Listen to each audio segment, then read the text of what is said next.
Getting to know each other under our skin means to me that first impressions aren't always what you would assume, and it takes time to get to know someone and to dig deeper into their lives. I think it's important when you're meeting someone not to judge them from what you see, and what you see is their race, their gender, their age.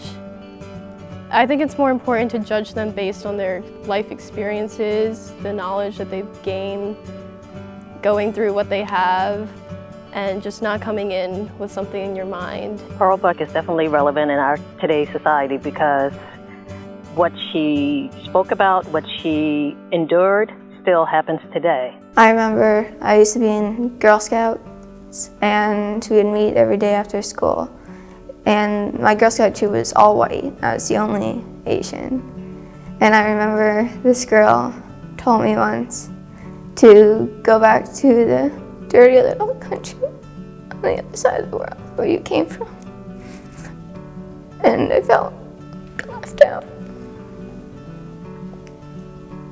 There's a lot of jokes that go around in our school for being Asian. Like a popular one is, why did the Asian cross the road? To see an eye doctor?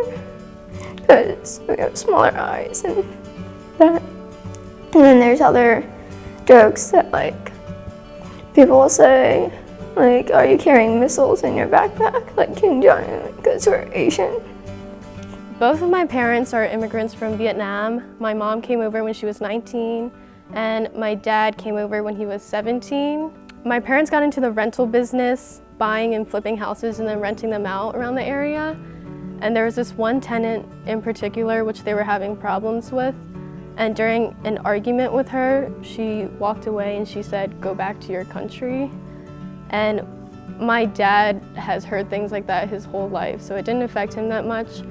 But when he told me, it made me angry because he came from Vietnam.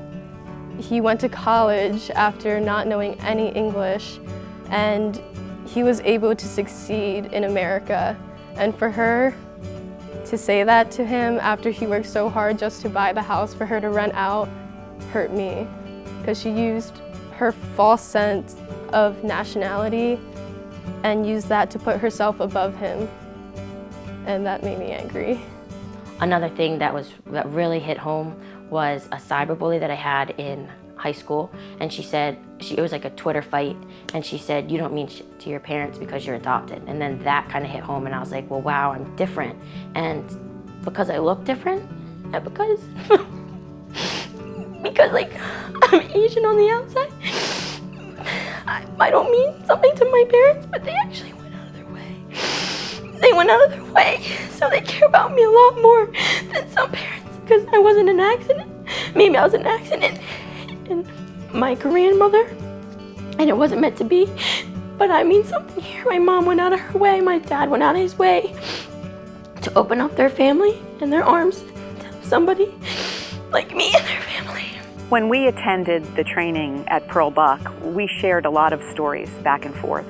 And one of the ones that I told was about a time that I was attending a bank function at a country club.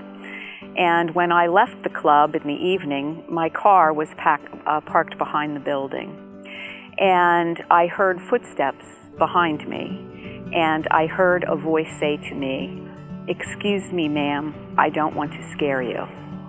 And when I turned around, it was an African-American worker from the country club. And my heart just stopped. And I realized at that moment that he had a particular reason for not wanting to scare me. The protection and the way that he had to go through life is simply startling and stunning to me, and it hurts.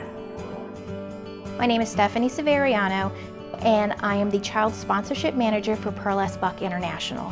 My recent trip to the Philippines was a wonderful experience. I Because of that trip, I'm able to do my job better. I was able to see how these children live. I've never seen poverty like that before in my life. But I knew they were impoverished, and I kept thinking, oh, these poor kids, they have nothing. They're, oh, everybody must be so sad over there. Oh, and all we do is, oh, they're so poor.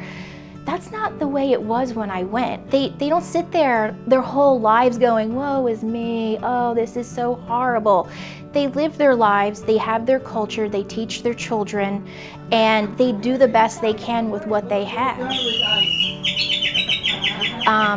We give them the opportunity to do a little bit more for their children and give them the opportunities to go to school and be healthy and live a good life. So yeah, you have that snap judgment when you see those pictures, and it's always, oh wow, that's so sad, look how sad, look how poor they are. But in actuality, they're thriving, wonderful people with a culture and a proudness about them that it's insulting to sit there and think that about them. You need to understand that there's so much deeper than just that sad picture and they make $120 a month. They're complex people with complex lives and complex problems that we fortunately are here to help them with. I believe people should support Pearl S. Buck International because we are the gateway to the future. The children that we help are our future, and we could have the next person who creates something like an iPad or an iPhone. We could have the next Pearl Buck in our midst, and by helping those kids, we'll help them reach their fullest potential. I believe people should support Pearl Buck International because it's a movement that it includes all races, all shapes, all sizes. It's not just Asian individuals. It can be white individuals, and it could be any minorities or any majorities. Anybody can join it, and you can feel welcomed and you can feel that you have a voice.